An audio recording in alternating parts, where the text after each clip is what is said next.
Transaction number 11 है star वाला transaction, क्यों मालूम पड़ेगा, देखते हैं। Let's note it down first. Paid advertisement of ₹5,000 to AGI studio.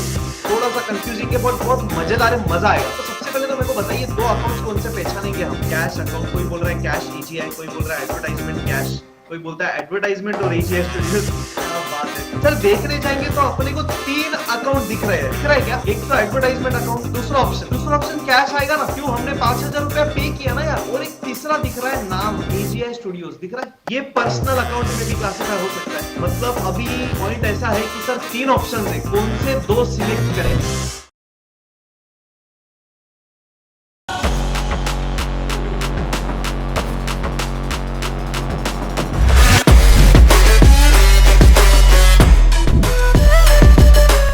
अपन करने वाले हैं अभी कौन सा नंबर का ट्रांजैक्शन नंबर 8 एग्जैक्टली। तो चलिए ट्रांजैक्शन नंबर 8 को कॉपी करते हैं। Paid office rent of ₹5,000 in cash.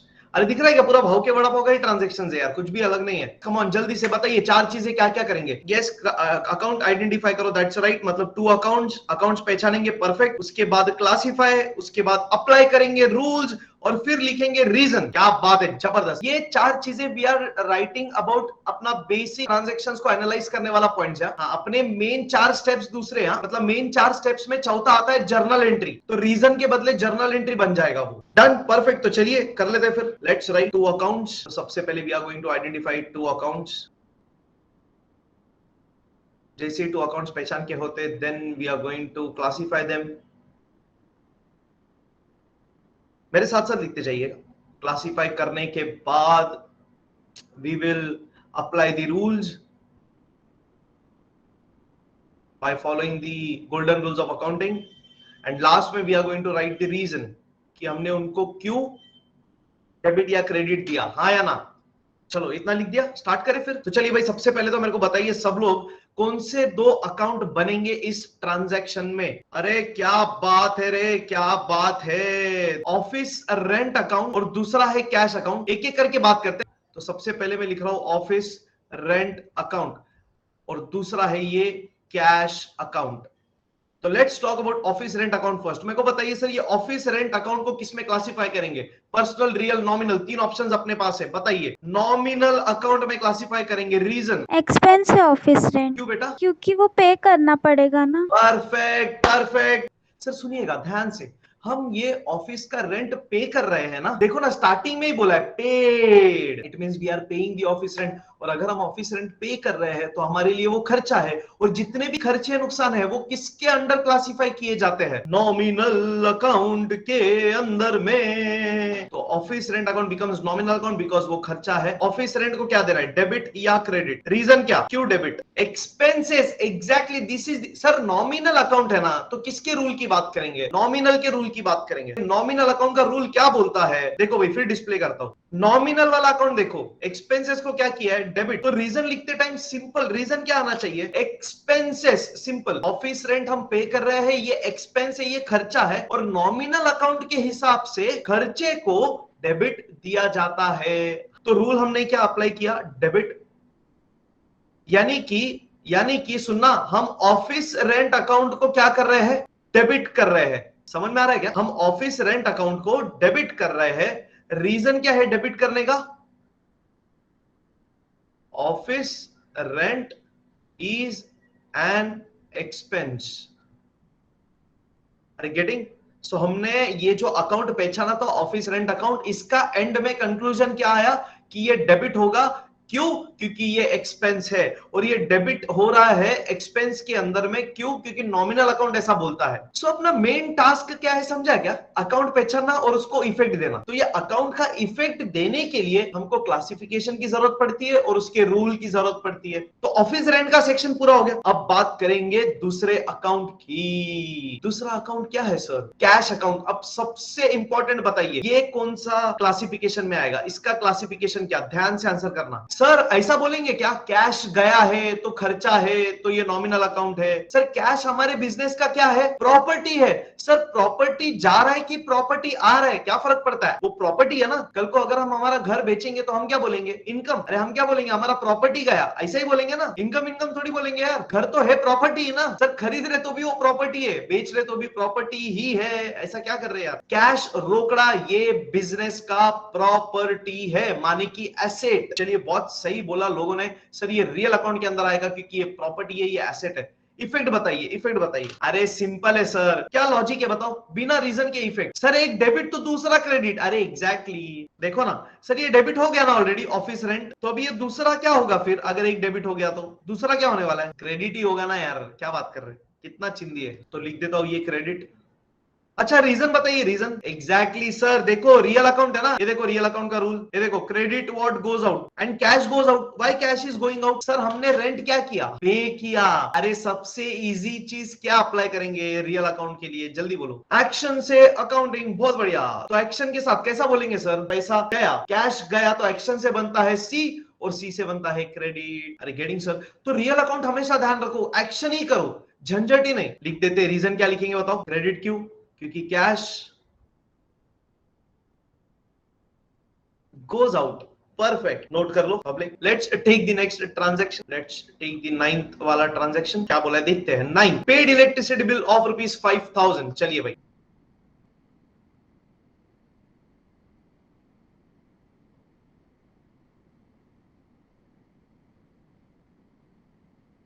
Of rupees,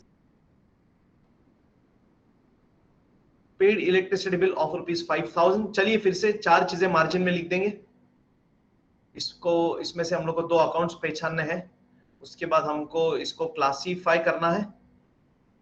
classify करने के बाद हमको अप्लाई करना है रूल्स, एंड उसके बाद हमको लिखना है रीजन। तो चलिए मेरे को बताइए सर, दो अकाउंट्स कौन से बनेंगे? अभी कौन से दो अकाउंट्स पहचानेंगे हम? Electricity bill account and cash account. ओहो, कैश अकाउंट। कैसे कैश अकाउंट यार? बोला ही नहीं है किधर भी कैश। सर बट पेड लिखा है ना।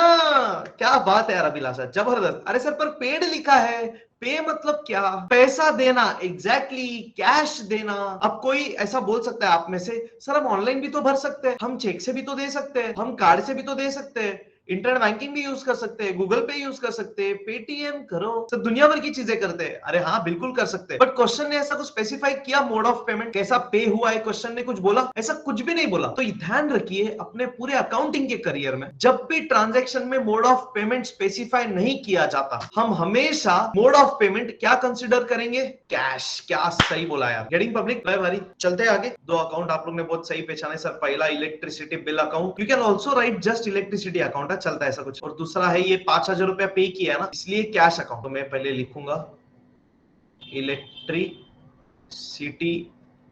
बिल अकाउंट एंड दूसरा विल राइट कैश अकाउंट। अभी दो अकाउंट अपन ने पहचान लिए। इलेक्ट्रिसिटी बिल अकाउंट पब्लिक बोल रही है कि नॉमिनल अकाउंट है, उसको डेबिट देना पड़ेगा क्योंकि वो खर्चा है, और कैश वो रियल है, उसको क्रेडिट देंगे क्यों कैश गोज आउट। और ये बहुत ही बढ़िया प्रदर्शन। कैश के लिए और क्या ट्रिक बोल सकते हैं? सर हम इलेक्ट्रिसिटी बिल पे कर रहे हैं, मतलब कैश गया इज इक्वल टू, कैश गया एक्शन किया तो क्या बनता है? कैश गया इज इक्वल टू क्या बनता है? सी बनता है, और फिर सी से क्या बनता है? क्रेडिट। अरे डन डन डन डन। चलो अभी सब लोग लिख रहे, फिर साथ साथ बोलते जाइए और नोट करते जाइए। आप भी बोल बोल के लिखिए अकाउंटिंग का। और एक बहुत ही इंपॉर्टेंट की पॉइंट बोलने जा रहा हूं, जब भी आप कोई भी क्वेश्चन सॉल्व करते हो, बोल बोल के सॉल्व करिए, बोल बोल के लिखिए। This will help you a lot. इससे सिली मिस्टेक्स बहुत कम होंगे। नहीं तो अकाउंटिंग में क्या होता है पता है? बहुत से लोग अमाउंट देखते हैं 4,500 लिख देते हैं 5,400। चलते हैं आगे। इलेक्ट्रिसिटी बिल अकाउंट देखते हैं। इलेक्ट्रिसिटी बिल अकाउंट आपने बहुत सही पहचाना, ये नॉमिनल अकाउंट है। क्यों नॉमिनल अकाउंट है सर? सर हम इलेक्ट्रिसिटी बिल पे कर रहे हैं, तो अगर हम इलेक्ट्रिसिटी बिल पे करेंगे तो हमारा खर्चा होगा, और सारे एक्सपेंसेस को नॉमिनल अकाउंट के अंदर लिया जाता है। ओके, तो अभी अप्लाई करना है रूल। तो इलेक्ट्रिसिटी बिल को हम क्या करेंगे? डेबिट करेंगे। क्यों? रूल बोलता है debit all expenses and losses. Electricity bill ये एक्सपेंस है, इसलिए इसको डेबिट करेंगे। तो रीजन में लिख देंगे electricity bill is an expense, simple. अब बात आती है कैश की। कैश के लिए तो सबसे बेस्ट चीज क्या है सर, हमने 5,000 रुपया दिया, कैश रियल अकाउंट है तो एक्शन से अकाउंट, कैश गया सी क्रेडिट, खत्म। Cash real account credit. क्यों? हम कैश पे कर रहे हैं तो बिजनेस से कैश जा रहा है, बिजनेस से cash is going out and real account says credit what goes out. So if cash is going out so we will have to credit cash account. So reason लिख देंगे cash goes out. चलिए भाई ये हो गया है। तो next है अभी transaction number 10, paid for maintenance ₹1000। चलिए भाई लिख देते हैं पेड फॉर मेंटेनेंस ₹1000। चलो फिर लिख देते हैं 4 चीजें सब लोग साथ साथ। सबसे पहले हम 2 अकाउंट्स आइडेंटिफाई करेंगे। We are going to identify 2 accounts. उसके बाद we will classify them. So classify. उसके बाद we will have to write down the 2 effects, यानी अप्लाई करेंगे रूल्स। सो अप्लाई कर देंगे रूल्स एंड लास्ट में लिखेंगे रीजन। साथ साथ में लिखेंगे। तो चलो पहले तो 2 अकाउंट पहचान लेंगे। पहला अकाउंट है मेंटेनेंस अकाउंट और दूसरा अकाउंट है पैसा हमने पे किया है तो कैश अकाउंट। तो एक अकाउंट बनेगा मेंटेनेंस अकाउंट और दूसरा बनेगा कैश अकाउंट। अब यहाँ पे सुनिएगा, क्वेश्चन में ऐसा कुछ बोला है हमने मेंटेनेंस कैसे पे किया, कोई मोड ऑफ पेमेंट बताया क्या? ऐसा कुछ भी नहीं बोला है। तो हम ऐसा एज्यूम करेंगे कि नहीं भाई कुछ नहीं बोला है तो ऐसा मान लो चेक से दिया होगा, ऐसा मान लो डेबिट कार्ड से दिया होगा। अरे बिल्कुल भी नहीं। अकाउंटिंग के करियर में याद रखिएगा, अगर मोड ऑफ पेमेंट नहीं दिया है तो हमेशा हम क्या एज्यूम करेंगे, पेमेंट कैसा हुआ होगा, कैश। इसका रीजन क्या पता है? क्योंकि cash is the best possible mode of payment and cash is the most available resource of payment. चलिए फिर लिख देते हैं, खत्म करते हैं। Maintenance account is nominal account. क्यों नॉमिनल अकाउंट? क्योंकि सर हम मेंटेनेंस पे कर रहे हैं वैन का तो हमारे बिजनेस के लिए वो खर्चा है और एक्सपेंस जितने भी है वो नॉमिनल अकाउंट के अंदर क्लासिफाई किए जाते हैं और जो एक्सपेंसेस होते हैं नॉमिनल अकाउंट के हिसाब से उनको डेबिट दिया जाता है, क्योंकि नॉमिनल का रूल बोलता है debit all expenses and loss. तो रूल्स में डेबिट लिख देंगे। Reason will be maintenance is an expense.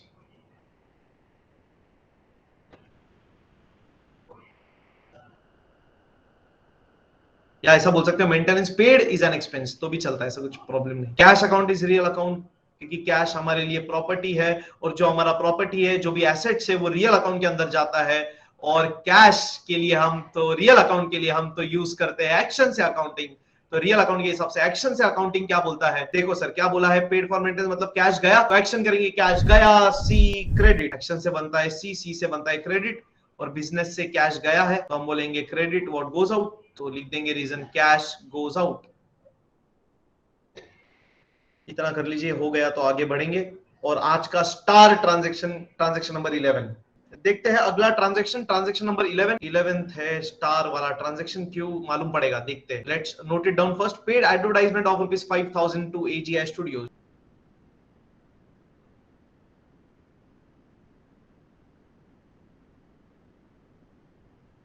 of ₹5,000 to AGI studios. चलिए लिख देते हैं 2 अकाउंट्स। उसके बाद हम इसको क्लासिफाई करेंगे। उसके बाद अप्लाई करेंगे रूल्स एंड लास्ट में लिखेंगे रीजन। थोड़ा सा कंफ्यूजिंग है बट बहुत मजेदार है, मजा आएगा। तो सबसे पहले तो मेरे को बताइए 2 अकाउंट्स कौन से पहचानेंगे हम? कैश अकाउंट, कोई बोल रहा है कैश AGI, कोई बोल रहा है एडवर्टाइजमेंट कैश, कोई बोलता है एडवर्टाइजमेंट और AGI स्टूडियोज। क्या बात है। ओके बहुत बढ़िया बहुत बढ़िया बहुत बढ़िया। सर देखने जाएंगे तो अपने को 3 अकाउंट दिख रहे हैं। दिख रहा है क्या? मतलब 3 चीजें दिख रही है। कंफ्यूजन 3 चीजों में ही है ना सर, कौन सा ले कौन सा नहीं ले। देखो हाँ, कौन सी 3 दिख रही है सामने? एक तो एडवर्टाइजमेंट अकाउंट। एडवर्टाइजमेंट अकाउंट क्यों सर? एडवर्टाइजमेंट हमारा खर्चा है, हम एडवर्टाइजमेंट पे कर रहे हैं तो एडवर्टाइजमेंट हमारे बिजनेस का खर्चा है। तो एडवर्टाइजमेंट अकाउंट नॉमिनल अकाउंट के अंदर में क्लासिफाई होगा कि नहीं होगा? तो ये एक ऑप्शन हो सकता है। हाँ दूसरा ऑप्शन कैश आएगा ना। क्यों? हमने 5,000 रुपया पे किया ना यार। अरे पे किया तो पैसा गया, पे किया तो पैसा गया, कैसे जाएगा पैसा? कैश में ही जाएगा ना, कुछ नहीं बोला है तो एक कैश अकाउंट तो है ही, तो कैश रियल में जाएगा। और एक तीसरा दिख रहा है नाम, AGI स्टूडियोज दिख रहा है, ये पर्सनल अकाउंट में भी क्लासिफाई हो सकता है। मतलब अभी पॉइंट ऐसा है कि सर 3 ऑप्शंस है, कौन से 2 सिलेक्ट करें? अभी ध्यान से सुनना, मैं जो क्वेश्चन पूछ रहा हूं आपको, आप ध्यान से मेरे को जवाब देंगे। सर याद है भाव का वड़ा पाव में हमने सोनू के पास से उधारी में ट्रांजेक्शन किया था? सर सोनू हमारे लिए इंपॉर्टेंट व्यक्ति थी और सोनू का अलग से अकाउंट हमने बनाया था और सोनू को हमने याद भी रखा था। क्यों पता है? क्योंकि सोनू को पैसा देना बाकी था। कितना पैसा देना बाकी था सोनू को? हमारी कहानी के हिसाब से भाव का वड़ा पाव 8,000 रुपया देना बाकी था। 2,000 के लिए हमने सोनू को याद किया क्या? क्यों नहीं याद किया? सर पैसा दे दिया ना तो किस्सा खत्म, बाद में सामने वाले का नाम याद रखने का जरूरत नहीं है। अगर हम वो 8,000 भी दे देते सोनू को तो सोनू को याद रखते हम, हमारे धंधे में, हमारे अकाउंटिंग में याद रखते उसको। मतलब अगर हम खर्चा कर रहे हैं और अगर हम वो खर्चे का पैसा दे रहे हैं तो सामने वाले व्यक्ति को याद रखने का जरूरत है क्या? उस व्यक्ति का नाम लिखने का जरूरत है क्या? अरे बिल्कुल जरूरत नहीं है सर। अगर आपने कुछ खरीदा और इमीडिएट पेमेंट कर दिया तो इंपॉर्टेंट क्या है? क्या खरीदा वो इंपॉर्टेंट और पैसा दे दिया वो इंपॉर्टेंट? किससे खरीदा, किसको दिया पैसा, कोई मायने रखता है क्या? तो अभी ध्यान से सुनना, देखिए अपने ट्रांजैक्शन में सर अपन ने एडवर्टाइजमेंट किया और अपन ने एडवर्टाइजमेंट का 5,000 रुपया भरा, पैसा दे दिया ना एडवर्टाइजमेंट का। अगर हमने हमारा नॉमिनल अकाउंट यानी अगर हमने हमारा खर्चा पे कर दिया है तो ये AGI स्टूडियोज को याद रखने का जरूरत है क्या?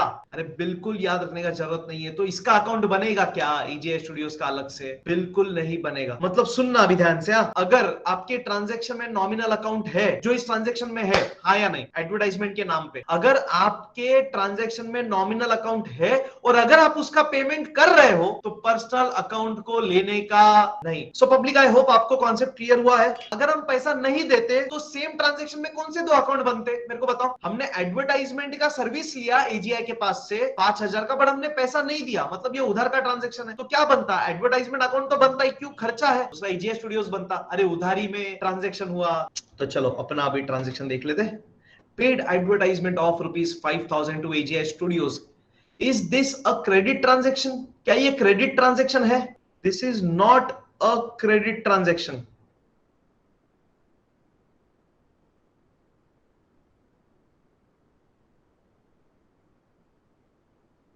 एडवर्टाइजमेंट का पैसा पे कर दिया, एडवर्टाइजमेंट का पैसा पे कर दिया, देयरफॉर दिस बिकम्स कौन सा transaction?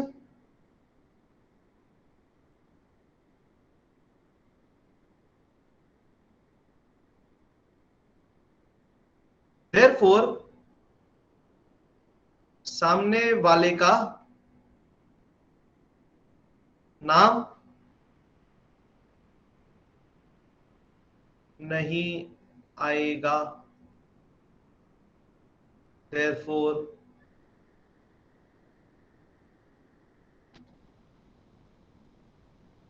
don't record personal account. Simple, खत्म, that's it, matter ends. चलो फिर लिखते हैं साथ साथ में, let's complete this then। तो पहला अकाउंट बन गया एडवर्टाइजमेंट अकाउंट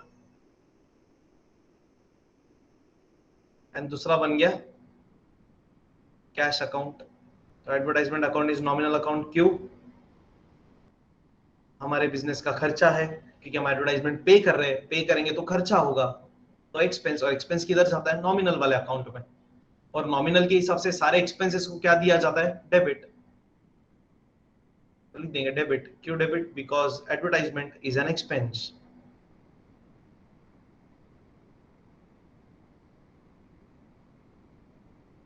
अभी कैश, कैश अकाउंट इज कौन सा अकाउंट? Real account. क्यों भाई? ये बिजनेस का प्रॉपर्टी है और एक्शन से अकाउंटिंग, रियल अकाउंट के लिए तो एक्शन करते हैं। हमने एडवर्टाइजमेंट पे किया मतलब कैश दिया, तो कैश गया, सी क्रेडिट, खत्म। एंड रीजन लिख देंगे क्रेडिट, क्या? Cash goes out sir, cash goes out.